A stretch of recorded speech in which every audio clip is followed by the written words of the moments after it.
Look at the girl on the right in this picture. Her name is Trudy Warrick. She looks happy and safe in her mother's arms. But this picture hides a disturbing secret. Wherever Trudy and her mom go, violent bombings follow. And the truth behind the attacks will uncover one of Australia's most notorious serial killers. Justice Opas was shot in front of his Woollahra home. For a bomb blast which ripped through a crowded Jehovah's Witness church hall in Shards of glass impacted into the body of a 12-year-old girl. Sydney's 10,000 witnesses must be wondering what they've done to draw such violence upon them. The attacker known as the Family Court Bomber terrorizes Sydney for years, and the entire community lives in fear, not knowing when or where they will strike next. Even the police can't keep little Trudy safe, because one man is willing to burn down Australia to get to her. He stopped at nothing in his quest to keep custody of his daughter. He took it personally, because everybody that stood in his way, he went after all of them. Everyone was scared of him. Everyone who confronted him, their lives were in danger. The police told me, "You're next on his hit list." I had to do something to stop all these killings. What choice did I have? It's June 1978. Andrea Warrick and her husband Leonard have just welcomed their first child, Trudy. They live in Casula, a suburb of Sydney, Australia. Leonard is a firefighter, but while he spends his time at work rescuing people, at home, he's controlling and violent to his wife. He quickly becomes possessive of their newborn daughter. He doesn't let anyone enter the house or see her, even Andrea's friends and family. On Andrea's birthday, her sisters and their children try to visit, enraging Leonard. And they knocked on the door, and he wasn't going to allow them to come in. So I just pushed past him and I said, "They're coming in." After they left, he got violent. And he had his fireman boots on, and he stood on my leg and just thrashed into my arm, ran in to try and pick up Trudy. I couldn't pick her up. My arm was bunged. I couldn't move it. I thought, this is it. She's going to kill me. After years of enduring an abusive relationship, Andrea finds the strength to get out and tell her family. She runs to safety at her sister Judy's house, pleading for help. Judy is shocked to hear about Leonard's violence. That was the first I knew. And I said to Andrea, "Why didn't you tell me?" She said, "I was too ashamed and, I had no idea." Because of how badly Leonard hurt her, Andrea couldn't get Trudy out of the house, but she won't give up her fight to get her back. She turns to the family law court to start the divorce process, hoping they can help keep her daughter safe. She gets full custody of Trudy, and they move in with Andrea's dad, Leslie, and her brother Stephen. Leonard gets visiting rights, but it's not enough for him. He keeps their daughter longer than he's supposed to, completely ignoring the visitation schedule. Leonard doesn't care about the court's orders, and Andrea decides to confront him to get Trudy back. Worried that Leonard might hurt her again, Andrea asks her brother Stephen to go with her, and they approach Leonard together.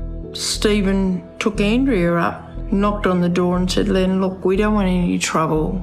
Because Stephen was very softly spoken. I don't think I ever heard him raise his voice. Stephen calmly asks Leonard for Trudy, but Leonard slams the door closed, refusing to give her up. Andrea has to go back to court for help getting Trudy back, but they have no idea how far her father will go to keep her. It's February 22nd, 1980. Andrea wakes up, expecting to say good morning to Stephen, but he's not in his room. At first, she doesn't think much of it, figuring he must be visiting his girlfriend or out surfing with his friends. But as hours pass without hearing from him, she starts to panic. The Thursday night was the last time I saw Stephen. He was on the phone talking to Mum. The following morning, and I noticed his bedding was gone and his pillow was gone. Andrea makes phone calls, but no one has seen Stephen since the night of February 21st. Something is horribly wrong. Police come to investigate the house, and they find specks of blood in his bedroom. 6 days later, a group of friends are out boating at Cowan Creek in the Ku-ring-gai Chase National Park in northern Sydney. Suddenly, they see something floating in the water.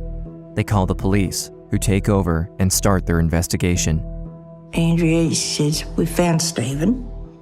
And I just automatically said, "Oh, is he all right?" He says, "We've got some bad news." That's when they told me. Police find that Stephen Blanchard was shot and killed at home in the middle of the night. The attacker likely used a silencer to avoid waking up the rest of the family. Then they drove to Cowan Creek and used a boat so they could drop his body in the middle of the water. His body was weighed down with bricks, and investigators find they were tied with a fireman's pocket line, but they don't discover any other evidence to help them catch the killer. the Blanchard family now has to face life without Stephen. I was expecting to walk home. Didn't expect that. He had his whole life ahead of him. He was 25 years old. He never hurt anyone. While grieving the loss of her brother, Andrea also has to continue her custody battle. Leonard keeps ignoring the court's orders, repeatedly keeping Trudy longer than he's supposed to. April 1980. Because of Leonard's constant disrespect of the family court, Justice David Opis says he can't see his daughter for a month. Leonard is furious. When he sees Andrea at the court building, he gives her an ominous message. He said to me, he says, "Oh, you don't have to worry about Judge Opis." I said, "Oh, is he going away on holidays?" And he said, "Oh no, you just don't have to worry about him." June 23rd, 1980, 7:10 p.m. 4 months after Stephen Blanchard's murder, Justice David Opis is having dinner with his wife, Kristen, and his kids, Josh and Persia, when the doorbell rings. His son Josh tells him to stay at the table and not answer it, but he does. And when he goes to greet the person at the door, he is shot with a .22 caliber rifle. A man runs away from the scene, and Justice Opis's family rushes to his side, but it's too late. After the phone call from the police and told me that Judge Opis was murdered, when I put the receiver down, I thought, something's going on here. There's got to be a connection. Andrea is already suspicious because Leonard was angry at Justice Opis for restricting his access to Trudy. Andrea tells police she thinks Leonard is involved. Investigators search his locker at the fire station where he works. They find newspapers with headlines about the murder, but no physical evidence that can link him to the scene. Leonard also refuses to answer any questions from the police. As a family court justice, David Opis dealt with many people who could want revenge for his orders. 30 detectives work on the case. They interview over 500 people who appeared in front of Justice Opis in court, along with 2,500 people who bought rifles in the last 6 months. They can't find any clues or get closer to an arrest, and a killer is on the loose. The people of Sydney worry that the whole family court system is the target. Another family court justice, Richard G., takes over Justice Opis's cases after his murder, and his family fears they could be next. Well, I knew that Justice Opis had been shot dead, and then Dad said they've offered me the job to replace him. And I just had this, well, I don't know, call it sixth sense that something was going to happen to us.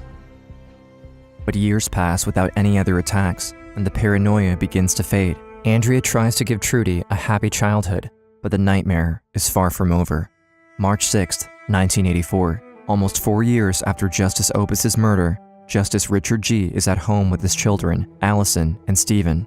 It's around 1:45 a.m., and they're all asleep. Suddenly, a bomb goes off, destroying most of the home. I just had a really loud clap of thunder, the loudest I'd ever heard. Just saw debris all in my room, and it was just like I'd woken up in a movie or a nightmare. Allison finds her brother, and they frantically try to get out of the house, desperately hoping their dad also made it out. They make it out safely through a window. They find their dad around the back of the house, injured, but alive. He was covered in debris dust. Over his whole body, looked like a ghost, except that he had blood pouring down his legs from his thighs. I just cried. I just felt really sad. Just looks like a war zone. Miraculously, the whole family survives, but it's clear someone is still out for revenge. Right away, police warn other judges to check their homes and cars, and they search family courts across Australia. Investigators also look into all the cases that Justice Richard G. oversaw. Andrea again tells them that Leonard is the culprit. Justice G. had further restricted Leonard's access to Trudy, and he even issued an arrest warrant when he failed to return her. This was an attack on the administration of justice in Australia. Judges would make a ruling against him, and he responded with lethal force. We wanted justice served. It's Leonard John Warwick. I said, he is the only person. Every time I spoke to him, it's him. Andrea knows that her ex's violence is getting closer and closer to her, and she has to continuously face the man hunting her in court.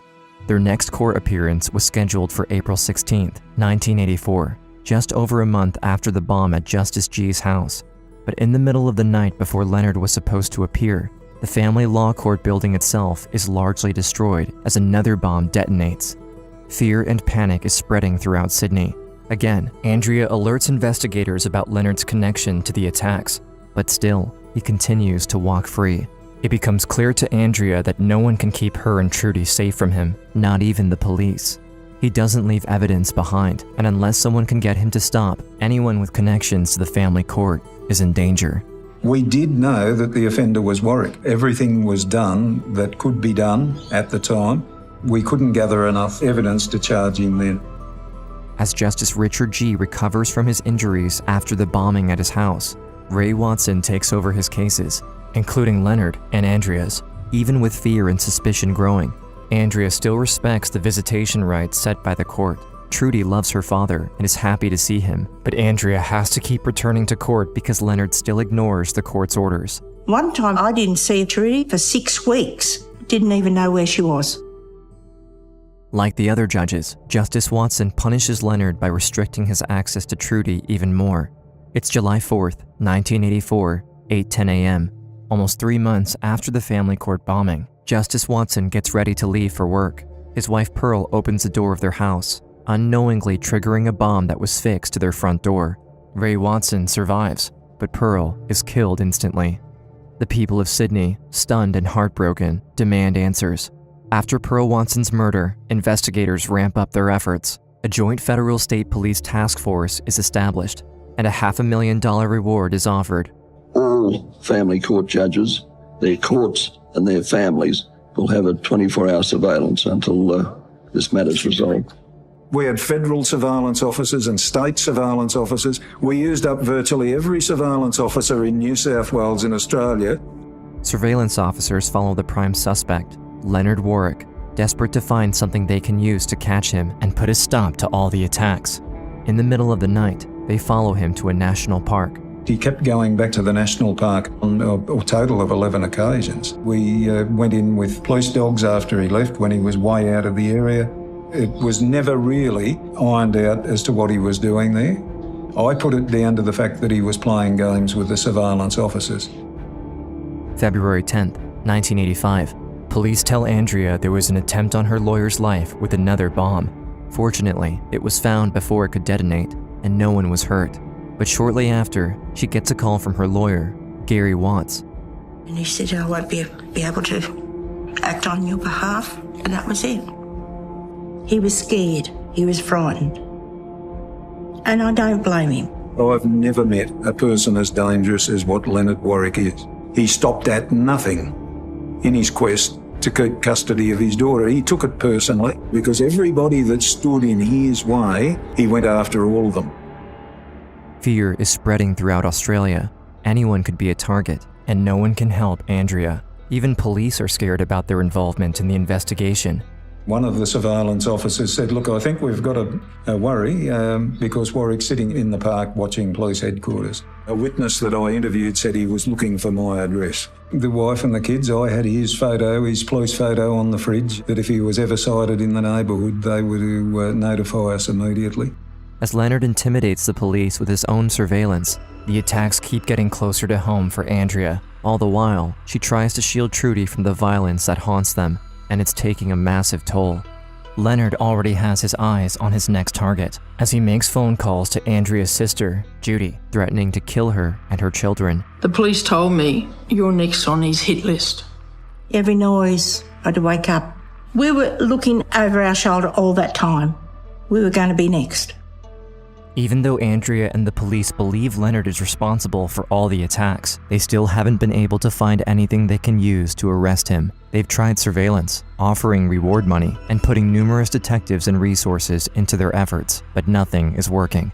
Andrea is terrified. Leonard stalks her, often parking in front of the house and watching her every move. One day, he shows up at the house and yells at Andrea, demanding to see Trudy for an unscheduled visit. When she says no, he grabs Trudy anyway and starts to run. But Andrea chases him, refusing to let him take her away. In response, he punches Andrea in the face. Shocked, she quickly gets Trudy and runs back inside, locking the doors behind them.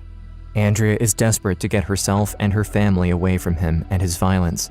Even with the threat to her life, Andrea's sister Judy steps in. A devout Jehovah's Witness, Judy turns to her congregation for help. They need to escape in secret to stay safe from Leonard. Her congregation steps up, helping them move away so they could hide. We didn't tell anyone why we were moving.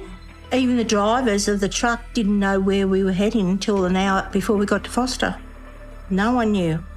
We sort of made it a fun game for the kids, a drill that if ever Len found us, we had an escape plan to get out.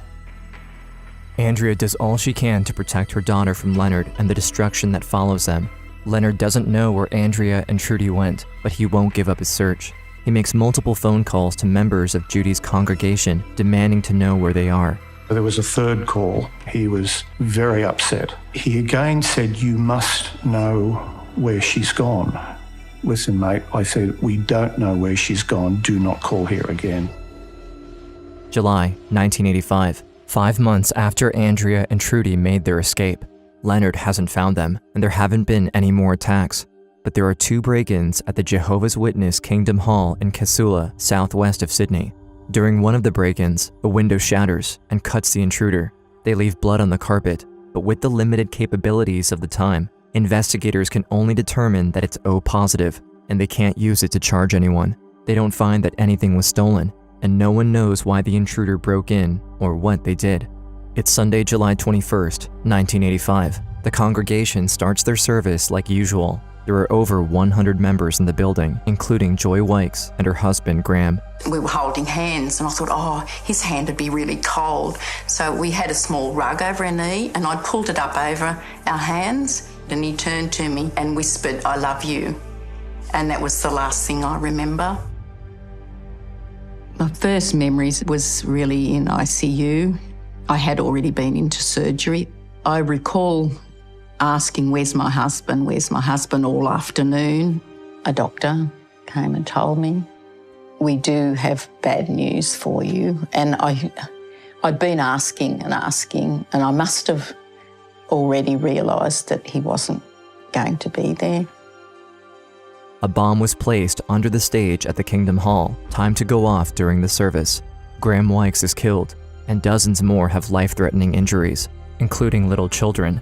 The Blanchard family is devastated to hear the news. I just burst out crying. I could not speak for a long time. They announced that the hall had been bombed. My daughter Natasha was standing next to me, and she said, "Mum, that was Len." My whole body was shaking.